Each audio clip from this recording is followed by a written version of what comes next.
In one of your speeches, you described systemic racism as the yoke that drags on the entire economy. And you provided some striking evidence of how this has worked over the generations. And the example that stuck with me was that at the end of World War II, when the government was trying to promote home ownership, in the state of Mississippi, out of a total number of VA guaranteed home loans that was 3,200 total home loans, only two went to African American borrowers. And I don't want to repeat that number because I had to read the speech or that passage twice to make sure I was reading it correctly. The government gave borrowers in the state of Mississippi, gave 3,200 of them discounted loans that they guaranteed, the government guaranteed.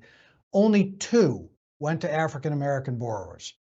And folks might ask, well, who cares? That was a long time ago. But acquiring homes and passing them on, building wealth, this is how the process works. And obviously, if white families were able to access government financial aid that was largely off limits to blacks, that has an effect that lingers over time. But what can the Fed do about those sorts of historic inequities? What should the central bank try to do about that?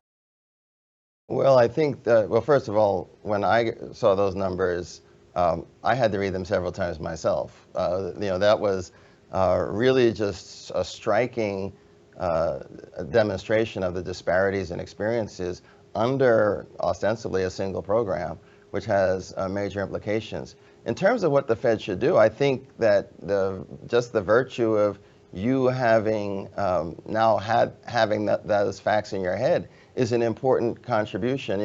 As I've gone around the country and my district and talking about how we help the economy be more effective, what I found is that many are not aware of the things that have happened in the past that are contributing to our constraints.